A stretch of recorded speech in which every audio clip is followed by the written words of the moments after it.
Hey, husband. Waiting for a hug. I haven't seen him. He's been out all day. Yeah, don't disrespect your wife. Don't treat her like that. Don't embarrass her. If you guys are having issues, I know all about someone trying to embarrass me. Hey guys, welcome back to my channel. It's your girl, the Brooke Ashley, and today we are here to discuss The Real Housewives of Atlanta, Season 15, Episode 14. And before we get into it, let me just say that I didn't hate the episode, which is a first. I feel like this season has been a complete flop, and I have been complaining, like you all, that this season just isn't giving what the other girls said it was supposed to have gave, in the words of Rolling Ray. But I love the fact that we're finally seeing the wheels being set in motion regarding Drew and Ralph getting a divorce. That ending was telling, and you could tell that Dr. Ken was holding back in that final scene, especially when he said, it's time for you to put yourself first and respect yourself. And he was low-key saying, baby, go ahead and get that divorce. This man does not respect you. He does not like you. He does not care about you. There's no love here. And he was waiting for Drew to finally catch on and say, you know what, you're right, I'm done. Shout out to everybody, I have fun. Oh! Shout out to everybody, I had fun. I gotta be good. And Miss Shereé Whitfield, it's going to be another rough one for you, because that stunt that Martell pulled at your birthday dinner, I said, girl, what kind of men are you dealing with? Martell is such a lowlife, like I can't say it enough. But guys, as you can see, I have quite a bit to say, so let's just jump right on into it, because you guys already know that we don't have a minute to spare. So we open up the episode with Drew and her sister Allison at this gorgeous property, and they are talking to the property manager about hosting a mental health retreat. Now mind you, we all know the issues that Allison has dealt with. Drew has informed us that her sister had a mental health break around 2020. We also find out that Allison really went through it when she went through her divorce. Now, mind you, I feel like Drew also needs this retreat, because with that crazy man that she's been dealing with for 8 years, I know it can't be easy. So I said, I know that your sister is going to be benefiting from this retreat, but you are too. Because I can't imagine anybody being in their right mind dealing with Ralph. Between Ralph's narcissism, lack of emotion, his lack of love and respect for you, and the gaslighting, I would need all the help. Now this next scene with Sanya at home, I can't even hold you. While Sanya gets on my last nerve, this scene was cute, and I am very happy for her and her family. So we see Sanya and Ross talking. Sanya's talking about how she had a great Christmas. She's like, oh my gosh, babe, thank you so much for my brand new Rolex. I said, I know that's right. I don't care what anybody says. Anytime I hear or see somebody get a brand new Rolex, the first thought to come to my head is when Nene got that Rolex from John in season 4. Bling, bling, bling. Bitches is mad. Now, the way Sanya had Ross all the way shook. She's like, okay, babe, so let's discuss the next steps. We need to have a family meeting. And so she has this binder full of notes, and as they open the binder and flip through the pages, there's a pregnancy test. So it says positive, and Ross is like, is this real? Am I being punked right now? Like, are you really pregnant? Sanya reveals that she's pregnant, and Ross is so excited. I thought it was so cute when he said, oh my gosh, babe, like sit back and relax. Now, you could tell that Ross was so excited, because remember, when they first joined last season, Ross expressed that he did want a second child. He really wanted a baby girl, and Sanya was on the fence about it. Now, I hope that Sanya is having this baby because she also wants to. I hope she didn't feel pressure to make Ross happy. Also, Ross, Sanya expressed last season that when your first child came into this world, you were busy and she was shouldering all the responsibility. So this time around, you need to be there. Lighten Sanya's load. So while I'm happy for them, I said, Ross, this time around, I really hope that you're there for your wife emotionally and to pick up the slack so that Sanya's not feeling overwhelmed. And now we see Sanya and Ross gather everybody into the living room to have their family meeting. So they start off talking business, and then all of a sudden Sanya and Ross turn around and they say, "We're pregnant," on the back of their shirts. Now it was so funny to me because her sister Shereé and her dad saw the shirts immediately and they start screaming. They're like, "Oh my gosh, are you serious right now?" And I don't know if Sanya's mom was not looking at the shirts or she wasn't paying attention, but she's like, "Wait, what's happening? What's going on?" And they're like, "Mom, did you read the back of the shirt? Sanya's pregnant." And it was so cute when Sanya told their son that he's going to be a big brother, and he said, "When?"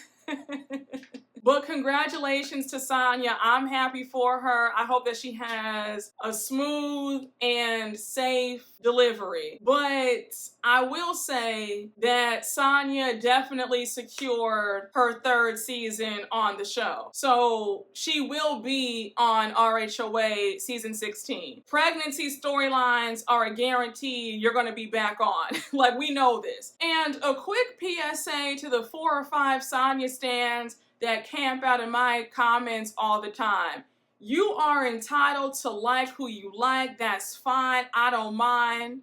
We all have different faves, different opinions. That's what makes the world go round. But when you all act like I'm just picking on Sanya just because, that's not true. I don't care for Sanya because I think that she's a flip-flopper, doesn't have a backbone, doesn't bring me the glamour that we want to see in our housewives. I have said it time and time again. She seems like a sweet woman, but I don't think that she's housewives material. And that's not me being mean or I'm trying to get on her just because. I'm just stating my opinion that I don't think that she's good for TV. And that's not an indictment on her character. Everybody does not have that it factor, and it is what it is. I don't think that Sanya fits on this cast or in this group. And again, that's no shade. I don't know why people act like me saying that is just such a problem and that I just can't stand Sanya just because. No. But I don't like the way she flip-flops. I don't like the way she turns a blind eye to what Marlo does. I don't like the way she's so desperate to be a part of Sheree and Marlo's clique. And I don't think that she's interesting. So for the Sanya stans who keep saying that I just don't like her and I'm picking on her for no reason, well, I finally made it clear the reasons why I don't care to see her on my screen, okay? Oh, I forgot to mention how her sister Shereé and her parents revealed that they're looking at apartments to move out. I said, well, thank you, Jesus, because Ross and Sanya need their space. And they've been living with Sanya and Ross for, 2 years? It's about time. And I told y'all several recaps ago that her sister would have been out that house a long time ago after she called me a dingbat in my own home that I paid the mortgage for. Remember that infamous scene when Nene was telling off her son and she said to him, "And I pay for the light bill and for the doorbell to ring." I'm in such a good mood today. So if I seem extra silly today, that's why. And not saying that I'm not in a good mood when I do videos, I am, but I'm in an extra good mood today.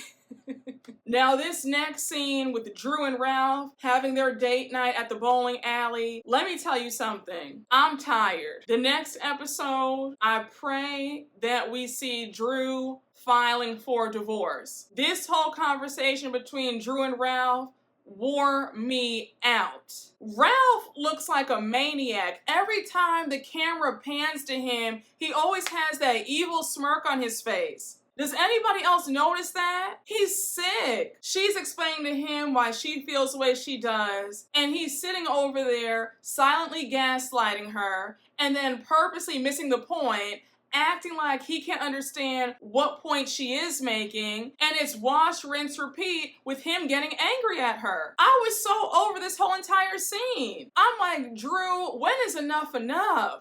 This man does not love you. He does not like you. He does not care about you. He does not value you. He hates you. You are literally sleeping with the enemy. That man cannot stand you. And it was painfully clear in this scene. But you have Drew saying that this date night is much needed and how she's still trying to make this marriage work. Now, I don't know if it's just me. I don't know if I'm immature or I'm quick to just let things go and cut things off. But as for me, I just don't believe that it requires this much work in any sort of relationship. If it has to require this much work and this much hardship and you have to fight for somebody, then I think it might be time to say, I'm done. You have to know when somebody clearly does not see it for you and they don't like you and they don't want to be with you. And Ralph has been showing those signs for a long time. I understand that, yes, you have to put effort into a marriage or any relationship, but it should not require all this, where you're always in tears and it's always like, well, I have to fight for it. And it's really a problem if you're the only one fighting for it. So Ralph is asking Drew what she thought about Christmas this year. And Drew says that it was actually one of her favorite Christmases and how it was nice and just simple and just fun. So now Drew continues on by saying that it's a brand new year and 2023 is going to be a very busy one. She's like, I'm booked and busy now. I just closed the deal to star in the movie that Todd and Candy are producing. Then I have the mental health retreat with Allison next week. It's a lot going on. So now Drew brings up marriage counseling and how Ralph stopped going, but she's still getting counseling from Dr. Ken. So one thing about it, every time Drew makes a valid point, you have Ralph right there and ready to poke holes in whatever she's saying. Ralph's answer about why he stopped counseling made no sense to me. Even in my notes, I couldn't even make heads or tails of what he said because, again, it made no sense. I think that everybody would appreciate and respect you a bit more if you were just honest and said, you know what, I don't care, I don't want to go to counseling. Versus you saying some stupid excuse that made no sense. Ralph is the definition of somebody giving you word salad. He just strings all these words together and he makes absolutely no sense. And when Ralph went on to say, well, I'm actually doing the work though, we've had less blow-ups, I'm like, sir, you really believe that you've been doing the work? What planet are you living on? And you know it's bad when even Drew is just sitting there looking at you because she knows that you're lying. So Drew says, look, I can't change you, and I damn sure am not about to mother you. And I don't care how you feel about that. Now, I said, finally, Drew is standing up to this man, but it would really drive me insane to have this man smirking at me while I'm making a valid point. It's disrespectful, and I swear that Ralph does it on purpose. Ralph is one of those people where you can look at him and just see that he's crazy. It's all in the eyes.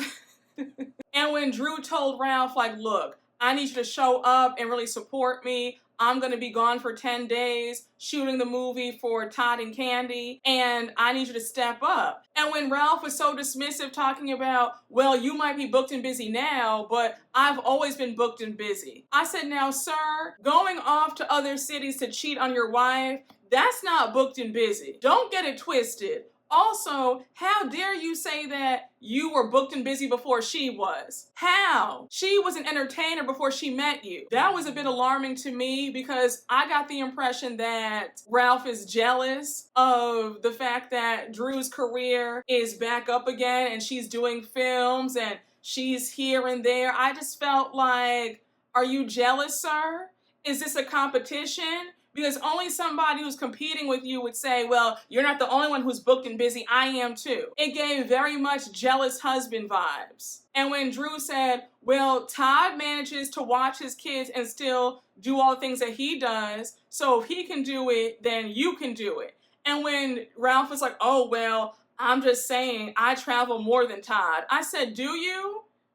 The way Candy and Todd are always together and Candy's always flying out for some event or some award and Todd is right by her side, I doubt that you travel more than Candy and Todd do. You don't even have Candy and Todd's money. Let's start there. So for you to say, well, I travel more than Todd does and I can't do daddy daycare. It's not daddy daycare, you idiot. Those are your children. It's a really sad day when you have men talking about their babysitting their own kids. It really shows me every single day to make sure to get with a man who really wants to be a husband and a father. And they're not just doing it because of it makes them look more, I guess, desirable in society's eyes, because so many of these men are only doing it just to say that they have a wife and some kids, but they don't want to be married and they don't want to be fathers and actually raise their children. It's just a cute little photo op. Now we see one of the producers asking Drew if she has any doubts about what happened when Ralph was in Vegas while she was in Portugal, and if she believes that something happened between that video producer and Ralph. I personally believe that something did happen.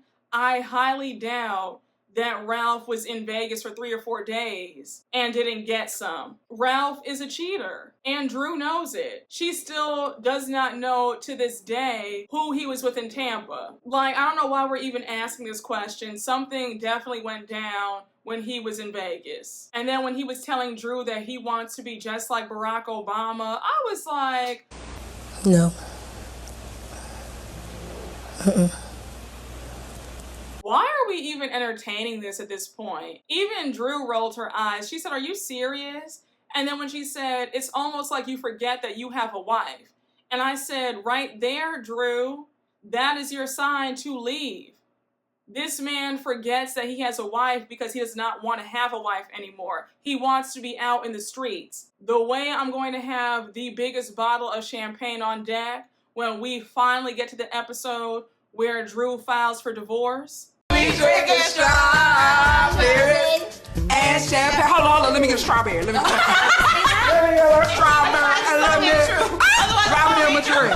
I say, now we really drinking strawberries and champagne. I'm going to be so happy because watching Drew suffer like this for the past 3 seasons has been emotionally exhausting and painful. This woman has been dealing with a man who has hated her guts for 8 years. Now we jump to this next scene with Kenya, and she has Kandi and Shamia over for a cute lunch. Now, Kenya had a nice spread. She had a shrimp salad prepared, which looked delicious, and it also looked like she had some pita and hummus as well. But I have to say, I was very confused and a bit alarmed by this conversation. Kenya reveals that she wants to have another child. I'm not trying to knock Kenya's dreams. I want her to have more kids because I think that it's really what she wants. It's clear that she does want to give Brooklyn a sibling, but I feel like using those same embryos and having Mark be the father, that's going to cause so many issues. Mark is evil. I have a feeling that he's going to hold something up or make Kenya's life a living hell if she decides to go forward and having another child with those embryos that they had together. I don't know. So when Kandi was a bit confused, like, girl, what? I was like, I'm right there with you, Kandi, because I don't think that it's a good idea at all. Now, Kenya goes on to say that she wants to get tested again, and she's aware that there are a lot of things that could go wrong with getting pregnant again. And I was like, Kenya, your doctor already told you that you need to go into the surrogate route or adoption, because she said that when she delivered Brooklyn, it was her most scariest and most complicated delivery yet in all of her years of practicing. And we know that Kenya's in her 50s, and her getting pregnant again, a lot could go wrong. So I just said, Kenya, I love you and all. I want your dreams to come true. I want you to have the family of your dreams, but we have to be realistic when it comes to certain things. And I was happy when they brought up how Kandi used a surrogate for Blaze and how Shamia has a surrogate now and she's using Kandi's surrogate. So my thoughts were, Kenya, if Shamia and Kandi use a surrogate, they're 10 years younger than you are. Be smart, be safe, and go the same route, because if your own doctor told you that your delivery was the scariest one she's ever done, and that was 4 years ago when you were 49, at 53, think about how dangerous it's gonna be. So I just said, again, sis, look into a surrogate. I really loved how open they were about the conversation when Kenya was asking if she's gonna feel jealous if she were to use a surrogate, and Kandi said, girl, no. By the time they pop that baby out and They put that baby in your arms. You're not going to feel any type of way about it. Trust me. Now, when Kandi went on to ask Kenya, is she going to go through with it even if Mark doesn't give his blessing? Let's be honest. Mark's whole mission in life is to make Kenya's life hell. So we can all take an educated guess and assume that most likely Mark is not going to agree to this, and he's going to try to somehow block it. Now, here's where I was absolutely floored. The topic turns to Shereé. Shamia starts asking about Shereé. She's like, oh, how are you guys doing with Shereé? Are you guys cool with her? How's she doing? Is she still dating Martell? And now Shamia brings up how Martell hosted a birthday dinner for Shereé the other night, but the gag is Martell didn't pay for this dinner. He sat up there asking all the women for their Cashapp and Zelle.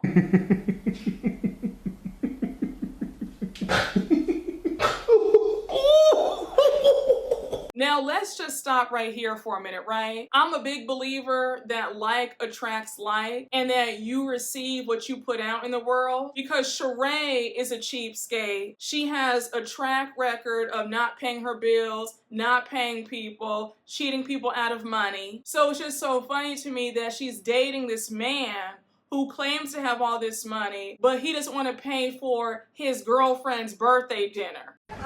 Ladies, may we get a word? Hide the money, y'all. There's poor people around. With your broke ass.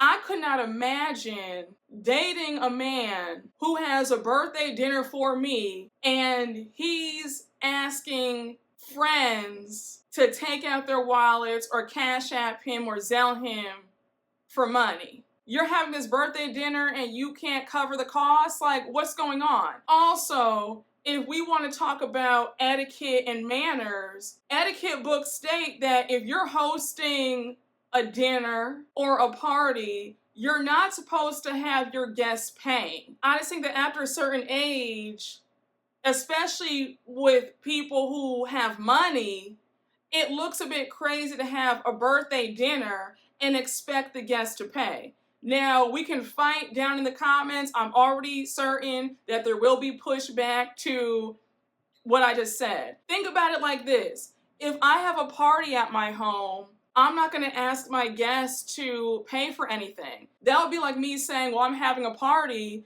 but I need you guys to all give me $50 for the food. Absolutely not. I'm having a party at my home. The food is covered. The liquor is covered. If I spend $1,000, $5,000, that's not the guest issue. And I also was taught that if you have to nickel and dime people and cheat people, then you don't need to be out. Martell, the bill was only $1,500 for about, 12 people, and you couldn't cover that? You're this big man, you're this rich man, right? You're on Love and Marriage Huntsville, you got money, you're a baller, and you can't eat $1,500? That looks crazy. A grown-ass man talking about, oh, hey, you want to Zelle me? That's going to be $250 for each of y'all. Like, excuse me? This is your girlfriend. Pay for the dinner. And when Kenya said he did all this over $1,500, like, I spent that earlier this morning. Martell, it's clear that your budget only allows for Burger King, so go to BK next time. But don't try to do this at Nobu. So now we jump over to Shereé, and Shereé is taking her dog to get a bath. So she says that she just loves her dog, Gotti. He's a great companion, almost as great as Martell. I said, all right, girl, is Martell even your boyfriend? He won't pay for your birthday dinner. He doesn't claim you. He's on the other show calling you his lady friend or his friend girl, saying that you guys aren't serious. So I'm just kind of like, it's just a mess all the way around. So while Shereé is at the groomers, Martell calls her up. He's on his way to the airport. And now the producer's asking Shereé, what did Martell get her for her birthday? So one thing about it, every time Shereé feels uncomfortable, she starts stuttering. So she's like, he got me an Alexander McQueen purse. Yeah, he's not really into like the super, super expensive labels. And you could tell that one, Shereé probably hated the purse. Two, the purse was probably marked down. He probably got it for cheap. And I said, Martell is just not that into you, sis, and his money is a bit funny. Because any man who's into you and knows what you like, he's going to buy you what you want. He's not going to buy you something that you don't want. If he really had it like that, and he was actually really invested in you, he would have bought you Louis, Gucci, Chanel, Fendi, Prada. He wouldn't have gotten you a marked down.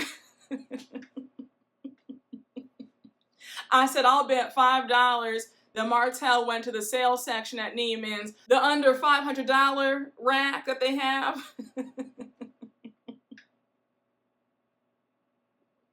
Girl, you're cheap, he's cheap, so what do you expect? Don't expect these extravagant gifts. And Shereé, at your big age, to be talking about, yeah, I mean, we've been going strong for 6 months. Our relationship is complicated, I don't know, it's not defined. We're just having fun.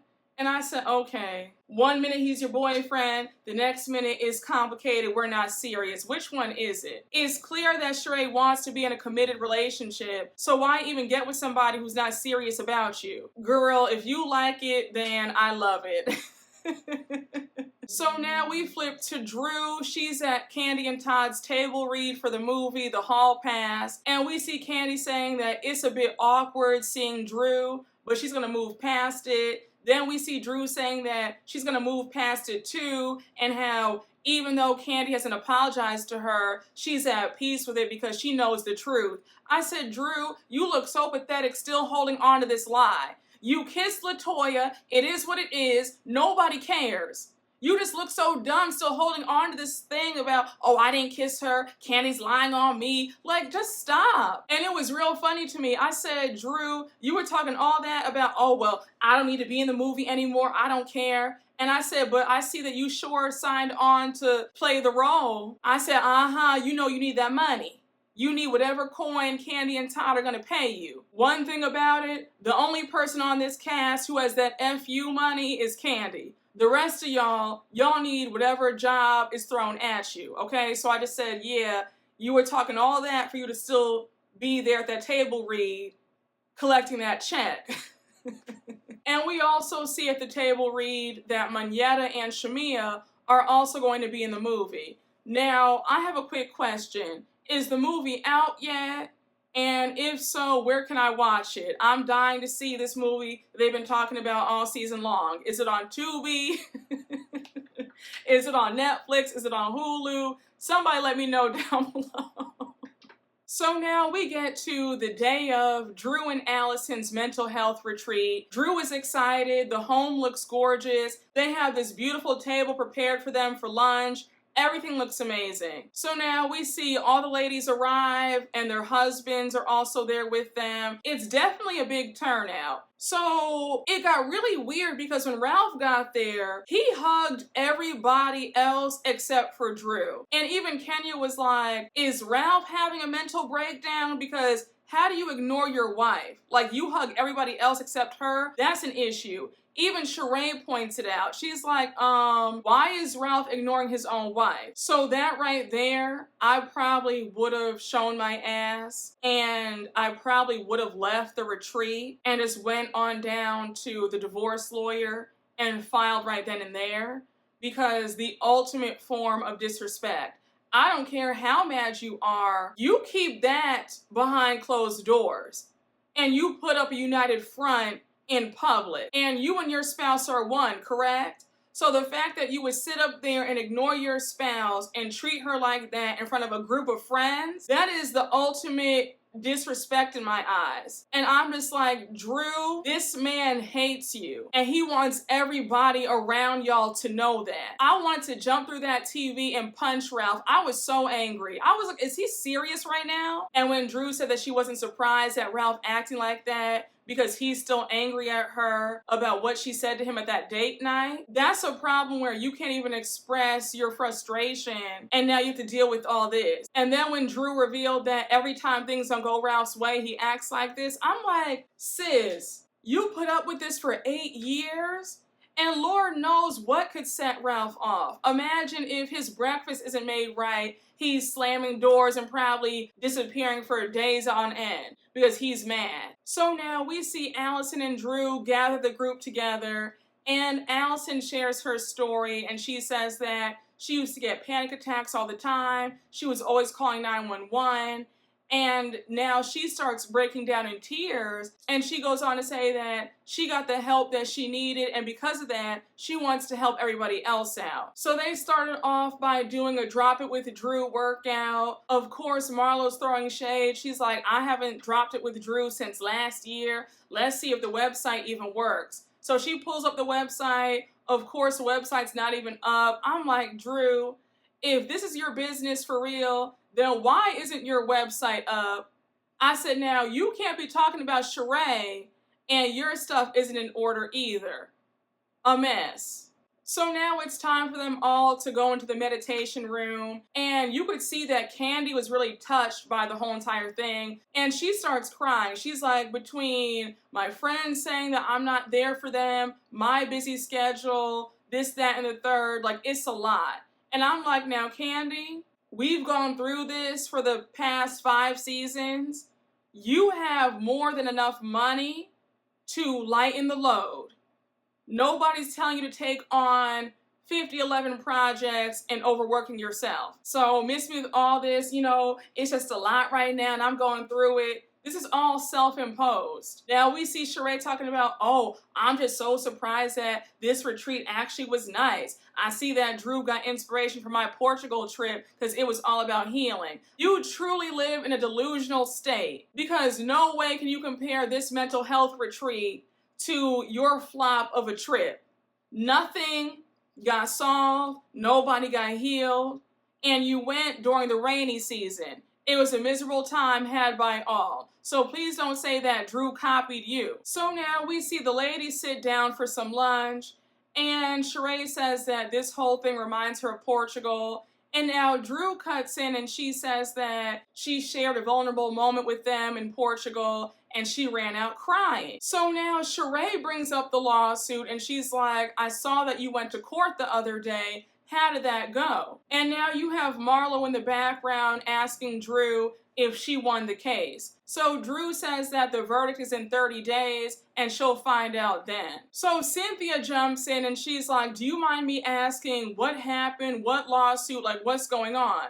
So Drew tells Cynthia what happened. She's like, there was this woman who kept insisting that she cook for us. She wanted to be our chef. So she comes over to our house and there's hair all in the food's bad. So I was like, yeah, no thanks. So now we find out from Ralph that Ralph told her that she could be a nanny. So we find out that she came in, I guess like the next day to nanny for the kids. And Drew says that she walks in the kitchen, heats up a plate of food, and she had no interest in watching the kids. So because of that, they were like, you know what, sis? We're going to pass on your help. Thanks, but no thanks. Now, one thing about me, I'm a big believer in do not have everybody in your home. You have people out here with some ulterior motives. Everybody does not wish you well. The minute that woman had come into my house and there was hair all up in the food that she cooked, that would have been that. I would not have invited her over to nanny for the kids. If you can't properly cook the food right, then I'm not going to think that you can watch the kids correctly. This crazy woman sent them an invoice of $1,000. Then we find out from Drew that the sheriff came to their door to serve them papers, and they got another invoice for $10,000. So at this point, they're all confused. Candy's like, wait. It went from $1,000 invoice to now $10,000. Like the math ain't math and I'm confused. Now, one thing I will say, one of you guys made a great point, I want to say in last week's recap, where you noted that every single episode, it seems like Drew has new staff members. I can't keep up. She has a new chef working for her every episode. It's a new nanny, a new assistant. It's like, girl, what's going on? So I'm actually not surprised that she has some random woman in her house making her some messed up food with hair in it.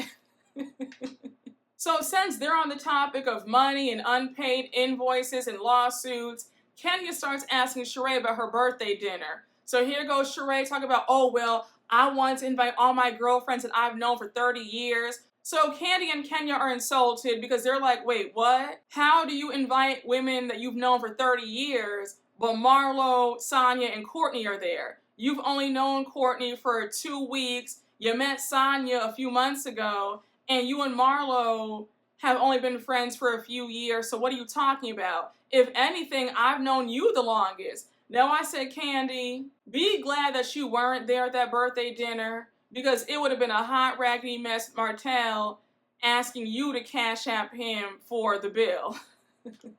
But Kandi confronts Shereé. She's like, wait a second, why wasn't I invited? I've known you the longest. So now you have Shereé mocking Kandi. She's like, well, I mean, Kandi, you don't show up for anybody else, so why would I even think that you would show up for me on my birthday? So Candy's like, well, I was actually home that night, and I would have come to your birthday dinner, so I'm actually insulted. So now Shereé's like, oh, you know what, Kandi, I apologize. You know, I'm sorry, I had no idea. I'm like, Shereé, it's clear that you don't like Kandi. Just admit it. Be honest with yourself for once. So Candy's already irritated, and now she brings up the whole alliance between Courtney, Shereé, Marlo, and Sanya. So now Monyetta calls out Courtney, and she's like, yeah, Courtney was in Portugal fighting for her life, that she's a good friend to Shereé. So now Monyetta also reveals a bombshell that Courtney had called Drew a bitch when they were in Portugal. So Courtney's like, excuse me? No, I didn't. Like, I don't even use that word. I would not call my cousin-in-law a bitch. Like, are you serious right now? So Monyetta says, look, girl, you did.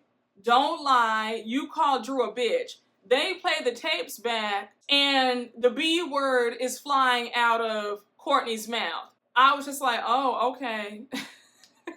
So Courtney continues to deny, and she says, look, we might have our hiccups, but I wouldn't call you or anybody else in this group a bitch. And it was so funny because 5 seconds after she said that, she then proceeded to call somebody a bitch. And Monyetta was like, girl, you just said it right now. When it comes to Courtney, I have nothing more to say other than she's extremely thirsty and desperate to be on this show. It's clear that she has aligned herself with Marlo, Shereé, and Sanya, and that's what it is. So now the lunch is over, and we see all the women go outside to take some group pictures. Now, while they're taking pictures, Sanya opens up her jacket, and her shirt says, I'm pregnant. So now she's like, hey guys, let me airdrop the picture to you. So she airdrops it to them, and she's like, oh, do you guys notice anything? So Kenya's friend Akila realizes what the shirt says, and she's like, oh my gosh, Sanya, you're pregnant. So they all start screaming, they're jumping up for her. They're like, oh my gosh, I can't believe this. And I thought it was very touching when they all gathered around and they gave her a big hug. And it looked like they were so touched. Monyetta was crying when she was hugging her. It was a very sweet moment. I said if we could get more moments like this, I would really enjoy this franchise a lot more, because the hate and the toxicity is draining. But I was happy to see them all come together and just congratulate and support Sanya. And now we get to the last scene of the episode.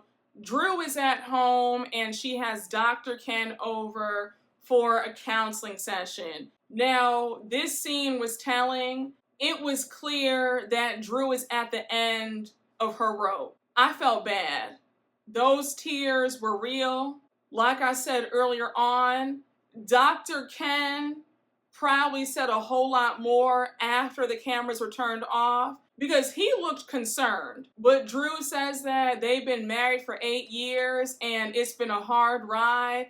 They've dealt with so many issues about respect and transparency, him being faithful. It's just been a mess. So now we find out that after that date night, things have gone downhill. Ralph moved out of the bedroom. He's barely speaking to her. The fact that he has moved out of your bedroom and is in a guest room, or maybe a hotel, because we all know how he is. The fact that he is that upset and that immature and that petty and that evil that he wants to give you the silent treatment and no longer sleep next to you because he's mad at what you said, that's a problem. So Drew starts crying at this point, telling Dr. Ken that the emotional awareness is lacking, how she just wants Ralph to care about her heart. And Dr. Ken picks up on it. He's like, so basically you feel like he's disconnected and he doesn't care. And she's like, yeah. And I'm just like, imagine saying that about your husband. To come to terms with the fact that your husband not only does not like you, but he does not care about you in the least bit. He could give a damn if you live or die. And to imagine that there are other women in this same predicament is very alarming and it's very sad. But it truly shows you that you need to vet properly and how you really cannot be desperate for love. Because people smell desperation and they can tell when you don't respect yourself. Because had Drew put her foot down earlier on, Ralph would have left a long time ago. They would not have made it to the altar. But he could see that she had pick-me tendencies and she thought that she could change him and she found out wrong. So we end the episode with Drew still crying and she's asking, when is enough going to be enough? And when are things going to turn around, because it just can't be hard like this for the rest of my life. And I loved how Dr. Ken said that you have to put yourself first, make sure that you're good, because if you're not good, then nobody's going to be good. And again, I really felt for Drew. It's just really sad that she's seeing in real time that this man hates her and he has no respect for her. Because anybody who would do this, who would treat you like nothing, does not care about you in the least bit. But I'm just so ready to see the episode where she files for divorce and finally comes to her senses that this man is not here for her. He never was here for her, and he couldn't stand her. A hot mess. But I have to say, y'all, the episode was actually good. I was like, okay, finally. And also the fact that Marlo barely got more than like 2 minutes in this episode, I said, yeah, this episode's gonna eat. Y'all know I can't stand Marlo. So any episode where we barely see her, I'm like, thank God, won't he do it?